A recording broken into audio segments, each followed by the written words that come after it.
Nous sommes aujourd'hui le 8 janvier 2001.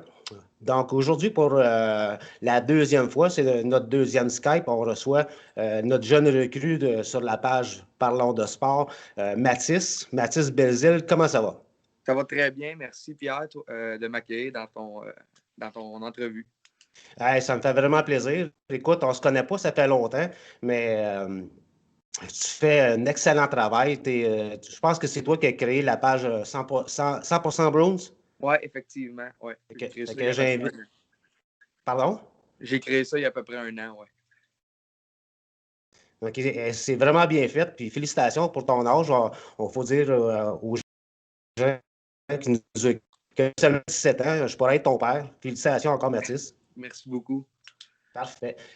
Écoute, Mathis, tu es un fan des Buccaneers. Je reconnais ton chandail. Ouais.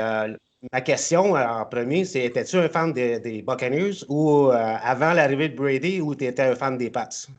Avant l'arrivée de Brady, j'étais un fan des Patriots. Puis j'ai pas peur de me le cacher parce que oui, je me fais quand même assez juger en me disant que j'étais un changement d'équipe, mais j'ai toujours. Pourquoi que je suis les Patriots aussi, c'était à cause de Tom Brady. Parce que depuis que je suis jeune, j'ai commencé à écouter le football. C'est vraiment Tom Brady qui m'a vraiment impressionné dans ce sport-là. Fait que oui, quand il a changé d'équipe, malheureusement pour les Patriots, j'ai suivi Tom Brady. Mais écoute, je te comprends à 100%, là, moi, avec quand que Tom Brady est parti pour les Buccaneers, ben, j'ai été m'acheter des chandails, je les attends par la poste. Là, vu la COVID, c'est plus long. Comment tu as vécu la belle saison des Buccaneers, ta première en tant que fan? Sérieusement, j'ai un mot pour cette saison-là. C'est assez incroyable, je trouve, parce que ça n'a pas été facile cette saison au début, surtout qu'il n'y a pas eu de match préparatoire. Les Buccaneers ont eu une équipe avec beaucoup de changements, je pense, puis ça n'a pas été facile non plus de s'adapter à un nouveau corps arrière, des nouveaux receveurs.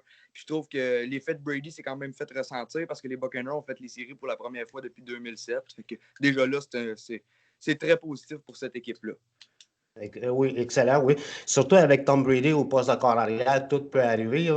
Penses-tu qu'il va revenir? Parce qu'à l'âge de 43 ans, plusieurs pensent que c'est sa dernière saison ou l'une de ses dernières. Qu'est-ce que tu en penses, toi? Moi, je pense honnêtement qu'il va revenir. Il n'a pas signé 2 ans pour rien, selon moi. C'est parce qu'il avait l'intention de jouer 2 ans. Puis, avec ses 40 touchés cette saison, c'est encore incroyable. Il prouve qu'il est capable de donner un bon spectacle encore. Puis, il est encore capable d'être parmi les meilleurs, malgré son âge. Puis, je pense que malgré ça, il va revenir pour sa dernière année l'an prochain. Je pense aussi la même chose, sauf que j'aimerais ça qu'il revienne avec les Patriotes. Ouais, c'est ça. Avouons que ça serait le fun, hein? Ça serait assez incroyable. Question comme ça, il revient avec les Patriotes, qu'est-ce que tu vas faire de tes chandails des Buccaneers? Oh, je vais les accrocher dans mon garde-robe et me ressortir mon chandail des Patriots.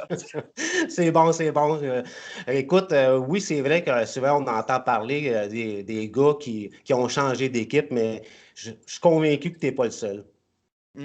Je suis sûr aussi, mais écoute, j'ai quand même suivi les Patriots cette année. J'ai pas manqué un match malgré la saison assez difficile. J'étais assez déçu qu'ils manquent les séries malgré le départ de Brady parce que c'est quand même une équipe que j'aime bien. Puis c'est dommage pour eux parce que ça n'a pas marché comme qu'ils ont voulu avec Newton. Non, justement, tu connais ma façon de penser à propos de Cam Newton. C'était un désastre total. Penses-tu qu'il va revenir l'année prochaine? Avec les Patriots, je pense pas. Là. Je pense qu'il y a eu. Les Patriots, je pense pas qu'ils vont vouloir le signer. Puis je sais pas s'il va avoir une chance comme carrière numéro 1 quelque part l'année prochaine, mais c'est sûr qu'il y a une équipe qui serait peut-être prête à lui donner une chance, mais ça va être dur pour lui avec la saison qu'il a connue, je pense, malheureusement. Qu'est-ce qui arrive avec Cam Newton, c'est qu'il ne coûte pas cher. Il avait signé un contrat d'un an pour 1 million. Donc, comme tu dis, peut-être qu'une autre équipe va se laisser tenter parce qu'il a quand même fini premier chez les corps arrière avec les touchés au sol. Oui, c'est vrai. Sauf qu'on n'a pas fait les séries. Ouais. Parlant des séries, Mathis, penses-tu que les Buccaneers vont gagner le Super Bowl cette année? Ils sont en série. Je pense qu'ils ont leur chance comme toutes les équipes qui sont là présentement. Puis je pense qu'ils ont connu une super belle fin de saison. sont sur une lancée. Puis je pense que s'ils sont capables de garder ce style-là, ben, malgré les grosses équipes qui ont en série, ils vont être durs à arrêter parce qu'ils ont les armes pour se rendre là, je pense. Oui, puis comme on disait tantôt, je pense pas qu'une équipe va être bien contente d'affronter les Buccaneers. Exactement. Je pense qu'avec l'attaque qu'ils ont, puis ils ont une bonne défense aussi, malgré tout, contre les jeux au sol. Je pense qu'ils ont fini premier cette année. Fait que c'est quand même une équipe assez équilibrée. Puis, ben, justement, peu importe l'équipe qui va affronter les Buccaneers, je pense que leur fiche de 11-5 n'est peut-être pas représentant de ce qu'il y a dans l'équipe. Ils peuvent être dangereux contre n'importe quel team. Oui, exactement. Écoute, on va faire, sur la page des sports, on a fait des prédictions toute la saison. Comme première saison, comment tu as trouvé ça, les prédictions? Sérieusement, moi, j'ai trouvé que c'était une super initiative de faire ce pool-là. Ça a été super le fun. Puis, ben, en même temps, ça permettait de voir à chaque semaine si on était proche ou loin de chaque prédiction. Puis, moi, personnellement, ça m'a fait. J'ai bien aimé ça parce que ça a fait passer le temps. Puis, la saison, ben, ça passe. La saison a tellement passé vite, je me rappelle. Oui. Je trouve que on est déjà en série. Je suis comme je suis content, mais en même temps, j'étais un peu déçu. Je me dis ça sent la fin de la saison déjà. Puis, mais les prédictions, vraiment, ça a été super le fun. Puis c'est une belle signature. Je te remercie pour ce pool-là. Ben là, il y a le pool des séries qui commence en fin de semaine. Ouais. OK. Parlant de prédictions, Mathis, ça serait le fun de savoir tes prédictions pour les matchs en fin de semaine. Je sais que tu me les as données. On avait choisi 6 matchs. Ouais. J'ai les équipes, mais je n'ai pas les pointages que j'avais mis. OK, c'est pas grave, ça. Dans le premier match, Mathis, les Colts contre les Bills, qui tu choisis? Moi, je favorise les Bills. Je pense que c'est une équipe, on dirait qu'on sous-estime peut-être, mais on devrait peut-être plus parler parce qu'ils ont connu une très grosse saison. Puis leur carrière, sérieusement, il est peut-être un peu sous-estimé encore, mais je pense qu'ils ont une équipe assez redoutable. Malgré que les Colts, c'est pas une mauvaise équipe non plus. Ça a été une lutte serrée jusqu'à la fin pour faire les séries avec cette équipe-là aussi. Puis, ben, peut-être que les Colts peuvent faire une surprise, mais je pense que les Bills les attendent de pied ferme. Ouais, je pense un peu pas mal comme toi. Je pense que ça va être un match serré. Moi aussi, j'ai prédit une victoire des Bills par un pointage de 28-26. Je crois que c'est l'année des Bills. Ça serait le fun qui gagne un Super Bowl. Ça serait mérité, oui. Oui. Dans le deuxième match, on avait les Rams contre Seattle. Qui tu penses qui va gagner? Moi, je vais avec Seattle. Je pense que ça a été une équipe qui a été assez quand même constante toute l'année. Mais Seattle, pour moi, avec Russell Wilson, c'est un excellent carrière. Puis je pense que cette équipe-là peut être très dangereuse aussi. Les Rams ont connu une bonne saison malgré tout, mais Jared Goff, je ne sais pas, on dirait qu'il y a des hauts et des bas. Puis je sais pas, j'ai plus confiance en les Seahawks pour qu'ils gagnent ce match-là. Ben, on a encore le même choix. Moi aussi, j'ai choisi Seattle pour gagner 36-20. Puis exactement comme que tu dis, Jared Goff, là, selon moi, est parmi les corps arrière les moins bons qui dans les séries. Ça va être leur point faible cette année. Je pense que oui aussi. OK? Ouais. Dans le troisième match, tes Buccaneers qui vont jouer contre Washington. Je vais bien sûr avec les Buccaneers pour moi. Washington, c'est la seule équipe qui a une fiche négative et est en série. Mais il faut faire attention parce que Washington, ils ont une très bonne défensive. Donc, il ne faut pas compter Washington pour battu. Puis même que ça me fait peur d'affronter une équipe trop sous-estimée. On dirait je trouve ça pas très bon d'affronter une équipe qui est comme trop sous-estimée. Fait que ça va être aux Buccaneers de faire attention, de ne pas prendre ce match-là à la légère parce que il pourrait avoir une surprise. Mais j'y vais avec les Buccaneers. Ça devrait. Tom Brady, je pense pas qu'il va prendre le match à la légère. Puis lui, il va arriver prêt. Puis je pense que les Buccaneers vont s'en sortir avec la victoire.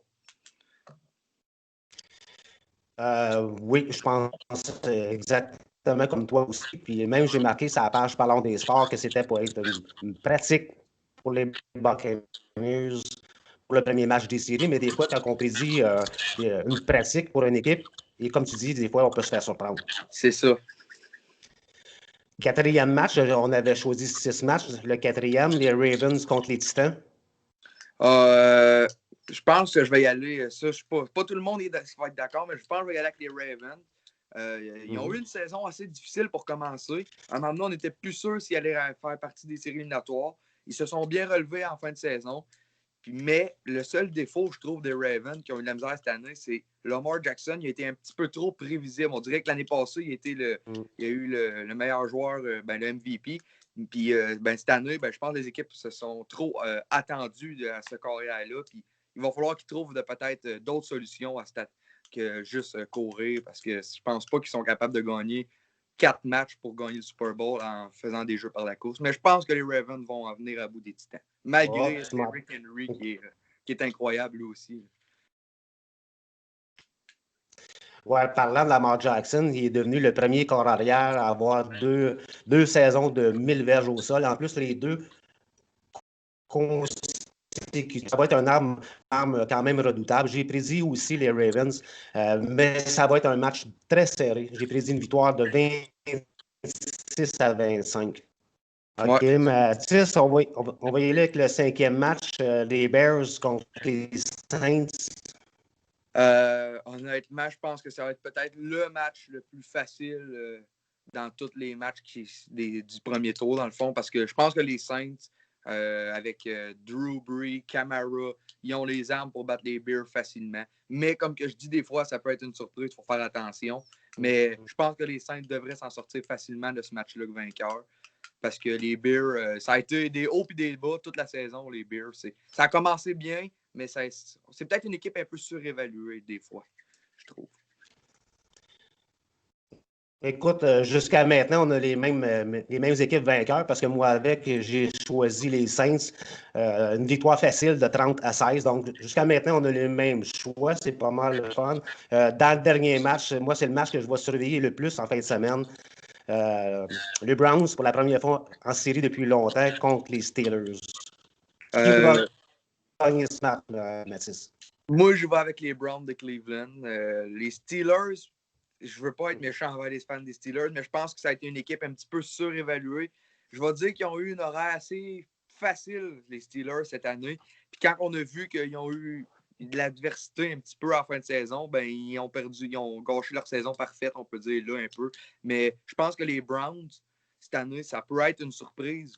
Ils pourraient faire un parcours, puis ils n'ont pas de mauvaise équipe. Puis les Browns m'ont surpris cette année. Je ne m'attendais pas à ça d'eux, honnêtement. Puis je ne veux pas gager contre les Browns cette année.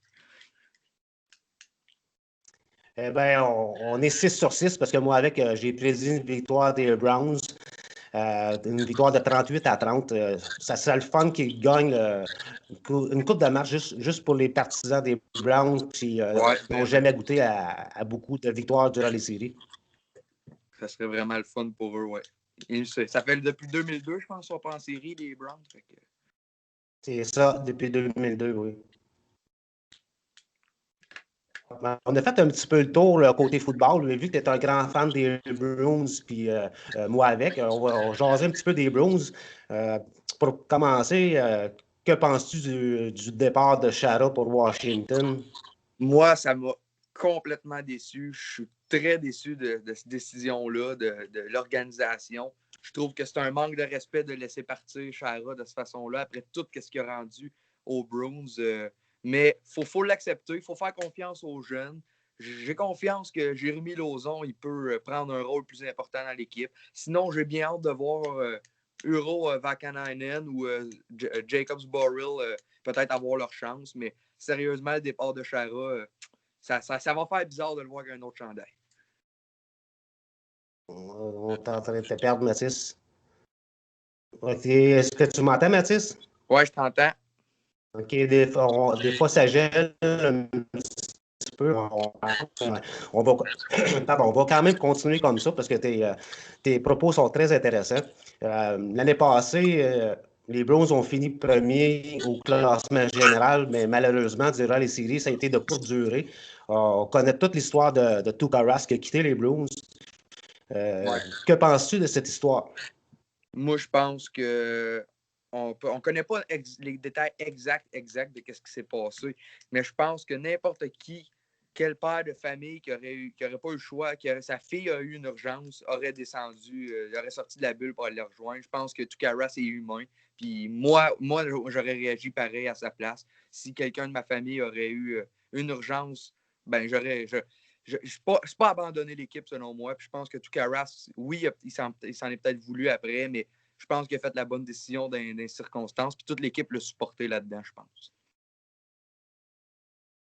Exactement. Souvent, le lutte, c'est un genre de loser, mais ceux qui ne connaissent pas l'histoire vont penser comme ça, mais plusieurs fans connaissent l'histoire de Tuca. Je disais, sa fille qui était malade. Donc, moi, avec, je suis de ton avis, on aurait tous fait la même chose. Exact. Exact. Hier, une grande nouvelle, on s'y attendait depuis le départ de Chara.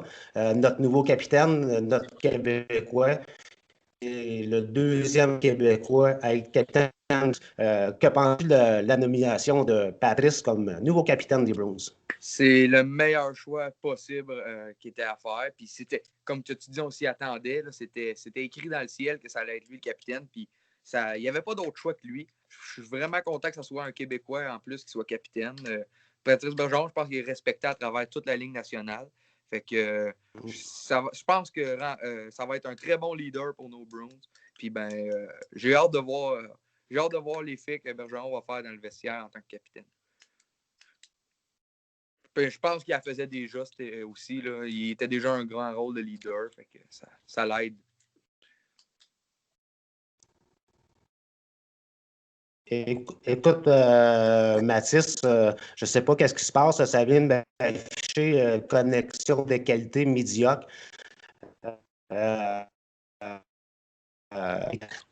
Prévu comme ça, mais la semaine prochaine, on va régler le problème. Puis je vais t'inviter deuxième fois la semaine prochaine pour parler des matchs qu'il y a eu en fin de semaine dans la NFL. Qu'est-ce que tu en penses si on fait une autre entrevue la semaine prochaine? Puis on va essayer de régler le problème encore une fois. Là, ça fait 2 Skype qu'on fait. Et puis, ça fait 2 Skype que la connexion n'est pas assez forte. Parfait. Oui, ça va me faire plaisir de revenir la semaine prochaine. Bon, parfait, Mathis. Écoute, félicitations encore pour ton excellent travail. Écoute, à ton âge, tu es plus connaissant que bien des gars que je connais. Puis je te dirais que tu connais sûrement plus ton sport que moi. Félicitations, Mathis. Merci beaucoup. Ça me fait beaucoup plaisir ce que tu viens de dire. Hey, Mathis, je viens d'y penser. J'ai une nouvelle à t'apprendre. Oui? Tu as été nommé modérateur sur la page Parlons des sports. Wow. Hey, merci beaucoup, Pierre.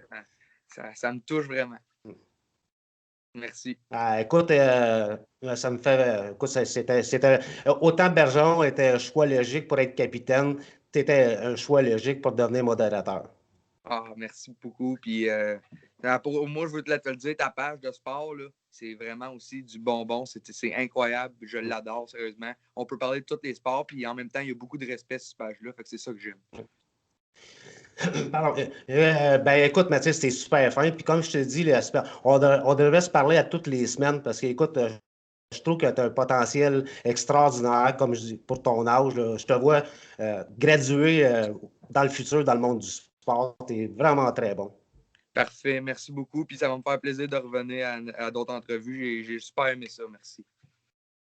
Parfait, merci là-dessus. Mais tout le monde, puis on se revoit bientôt pour un autre